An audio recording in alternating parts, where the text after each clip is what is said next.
আপনাদের সকলকে শুভেচ্ছা ও অভিনন্দন জানাই। আমি কলকাতা হাইকোর্টের অ্যাডভোকেট মোফাক্কেরুল ইসলাম। আজকে যে তথ্যটা নিয়ে আপনাদের সামনে এসেছি সেটা হলো ইলেকট্রাল ভেরিফিকেশন প্রসেস তথা ভোটার কার্ড আপলোডিং করার শেষ তারিখ।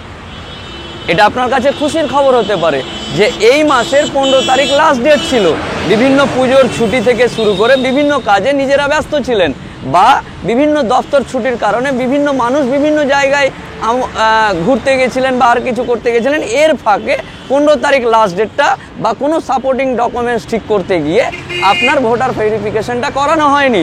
আপনার জন্য খুশির খবর, এই আগামী মাসের 18 তারিখ হচ্ছে লাস্ট ডেট। যেটা 15 তারিখ ডেট ছিল সেটা আগামী মাসের 18 তারিখ পর্যন্ত আপনি করতে পারেন। এর করতে গিয়ে আপনার প্রথমে এই প্রসেসে নিজের ভোটার কার্ড, নিজের আত্মীয় স্বজন পরিবারের ভোটার কার্ড আপনি একটা নির্দিষ্ট ওয়েবসাইটের মাধ্যমে আপনাকে আপলোডিং করতে হবে বা সাবমিট করতে হবে। সেটা হচ্ছে nsvp.in এর মাধ্যমে অথবা মোবাইলে আপনার ইভিপি এই নিয়ে এতে আপনি নিজের ভোটার কার্ড নিজে আপলোডিং করতে হবে। এই আপলোডিং করতে গিয়ে এই আপলোডিংয়ের সুবিধা অনুযায়ী আপনাকে দিয়েছে বিভিন্ন কারেকশনের ব্যবস্থা।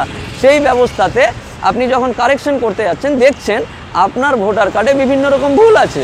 সেই ভুল যদি আপনি এই অ্যাপের মাধ্যমে করতে যান বা এই ওয়েবসাইটে করতে যান তাহলে সাপোর্টিং ডকুমেন্টস হিসাবে কিছু নথি চাইছে আপনাকে, যে নথিটা আপনার কাছে হয়তো নেই এবং সেই নথিটা তৈরি করতে সময় লেগে যাচ্ছিল। তাই আপনার জন্য খুশির খবর, আগামী মাসের 18 তারিখ হচ্ছে এই প্রোগ্রামের লাস্ট ডেট।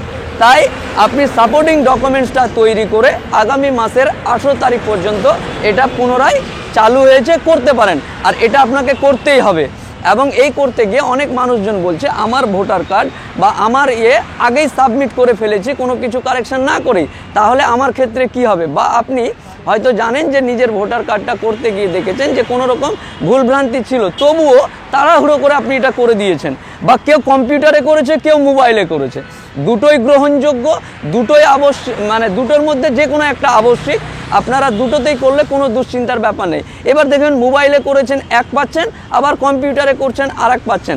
তাই মোবাইলের যে সিস্টেমের যে সার্টিফিকেটটা পেয়েছেন সেটাও যেমন গুরুত্বপূর্ণ। কেউ বলছে কারেকশন করে সেই সার্টিফিকেট পেয়েছে কিন্তু ভুল নাম দেখাচ্ছে, চিন্তার কোনো বিষয় নেই, কারণ ওইটা আপলোডিং করার পরে নির্দিষ্ট সময়ে ঠিক হয়ে আপনার কাছে আসবে। তাই ভুল যে সার্টিফিকেটটা আপনাকে দেখাচ্ছে আপনি সেটাই রাখুন। এবং এনএসভিপি, ইভিপি দুটোই সেটা মোবাইলে হোক আর কম্পিউটারে হোক, দুটোই কার্যকর। তাই দুশ্চিন্তা এটা নিয়ে করবেন না। এবার দেখুন ভুল ভ্রান্তি ঠিক করতে গিয়ে সাপোর্টিং ডকুমেন্টস হিসাবে যে নথিগুলো আছে সেগুলো আপনারা প্রথমে করুন, দিয়ে 18 তারিখের মধ্যে আপনার নিজের ভোটার কার্ডটা এই নির্দিষ্ট ওয়েবসাইটে আপনি করুন। এবং এটা করতে গিয়ে যদি অনেকের অজানা হতে পারে, তাই আপনারা মনে করলে আমার ফেসবুক পেজ মোফাক্কেরুল ইসলাম, ইংলিশে MOFAKKERUL, মোফাক্কেরুল ইসলাম ISLAM। এতে কিভাবে করবেন, কিভাবে নথি ঠিক করবেন, কি কি প্রসেসে নথি ঠিক করা যায়, কোথায় কোথায় করা যায়, এগুলো সমস্ত কিছু দেওয়া আছে। যদি আপনার সম্ভব হয় তাহলে সেটা দেখে নিজের নথিকে আগে ঠিক করুন। নথি ঠিক করে অবশ্যই আপনি আপনার ভোটার কার্ড নির্দিষ্ট টাইমের মধ্যে, যেটা আগামী মাসের 18 তারিখ পর্যন্ত লাস্ট ডেট, আপনি আপনার ভোটার কার্ড, আত্মীয় স্বজনের ভোটার কার্ড অ্যাজ পার সিস্টেমে, যেভাবে সিস্টেম আছে সেই সিস্টেমে নিজের ভোটার কার্ডটা আপলোড করুন।